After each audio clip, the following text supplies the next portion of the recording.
What a beautiful gesture this is, and how profoundly revealing. It shows the affinity and long-standing intimacy between these two figures, that such a tiny movement can easily be read for tenderness and meaning. Maternal love we can presume, given the scenes between them in the rest of the film, but affinity is something else. It betokens knowledge, pleasure, friendship, warmth, and the desire for closeness. Also hidden in that nod of the head is knowledge. Sinead's knowledge that Colm will respond. Her knowledge that he wants her to come close and is subtly asking her to. Soon after this moment, she is brutally murdered, and this nod of the head therefore lingers with us as a token of her genuine human warmth, that she breathed, that her heart beat. This little moment helps illustrate yet one more aspect of small performance, namely, that the character we come to know through its agency displays herself only in fragments and always to only a limited extent.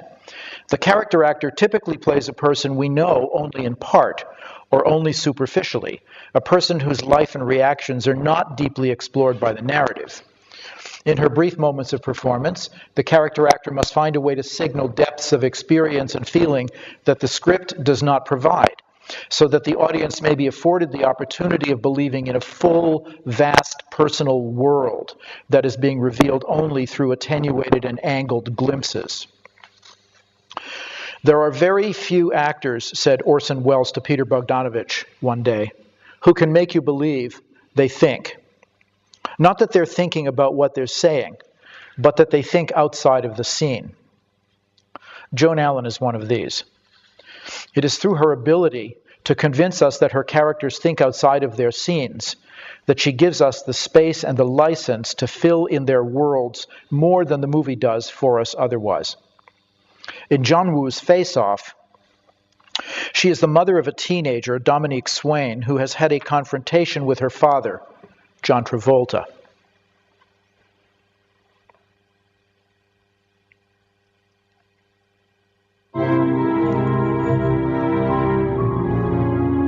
I see. Why do you believe me anyway? Jane, look, it's not easy, okay? I mean, look, you change the way you look every week and the way you act. Who are you supposed to be now? I'm supposed to be me. Not like you have a clue who I am anyway. The way Allen drops her head, again a minute gesture, says volumes about her supportive feeling for the girl, her inability to intercede, her love for her husband, and the impossible angst of teenage girls growing into womanhood before their mother's understanding yet impotent eyes. External performance.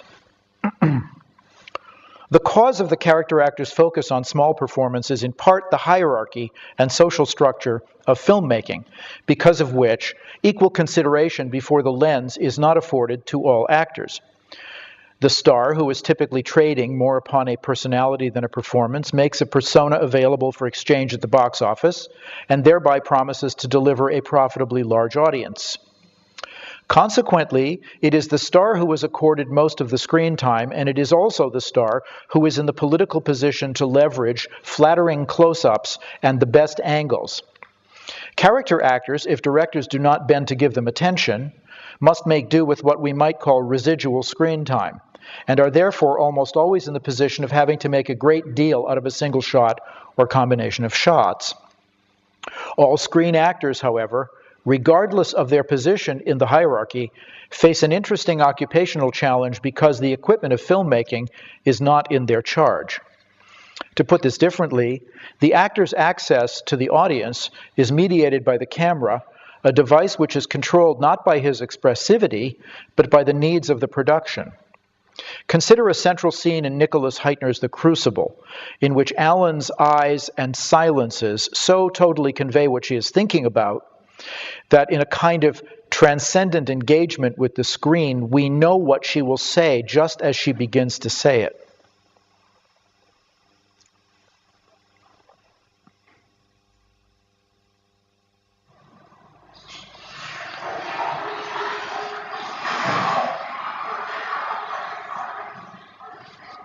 I will not prove what you told me, Elizabeth. We were alone together. I have no proof of what you said.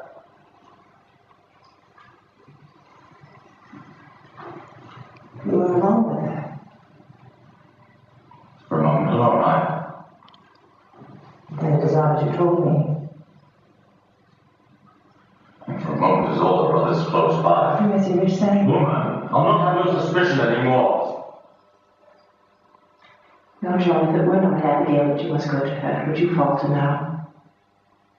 I think not. You will not judge me more, Elizabeth. I forgot Abigail. And I. Spare me, you forget nothing and forgive nothing.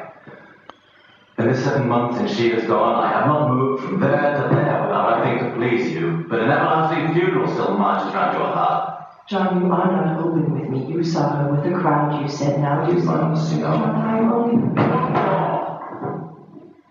I should have rolled you down when first you told me no suspicion, but I willed it, like a Christian, I confessed. But you're not God, Elizabeth. And you look for some goodness in me. And judge me not. The magistrate sits in your heart that judges you.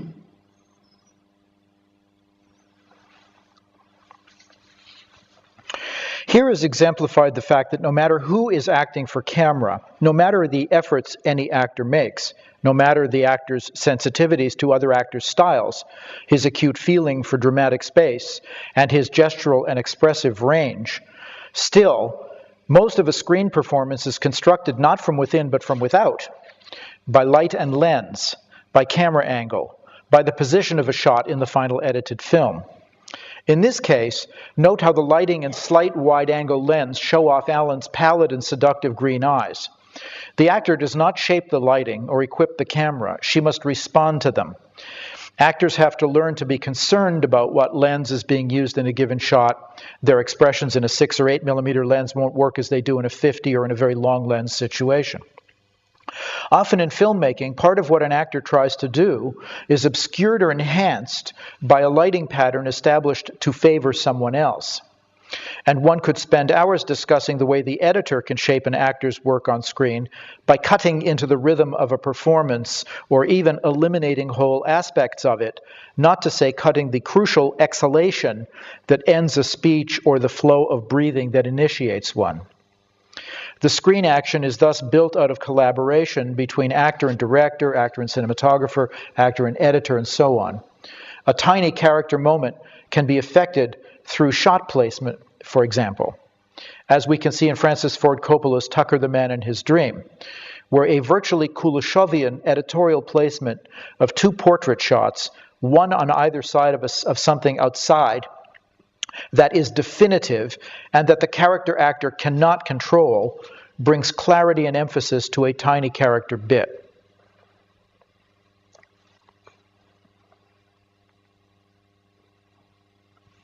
Well, think about it. What do I say?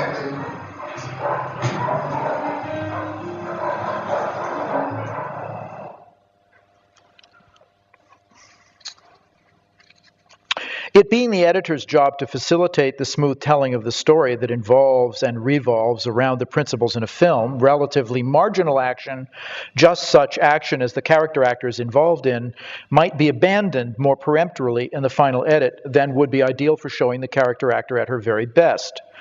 In each film, then, the character actor must work to make the finest possible contribution, yet the fragmentary nature of the final edited performance means that even while working on it intensively, no character actor can reliably count on any particular film to bolster her career.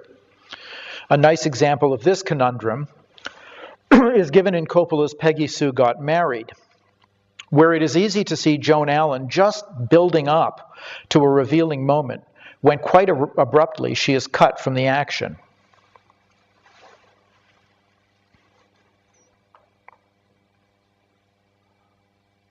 Adeline Hutton and Arthur Nagel were high school sweethearts. Married right after graduation, they're still together.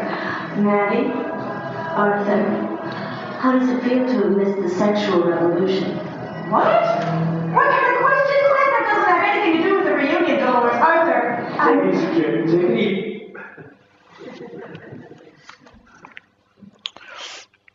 Alan's character is not central to the movement of the main action, even though she potently fleshes out her performance in its abbreviation.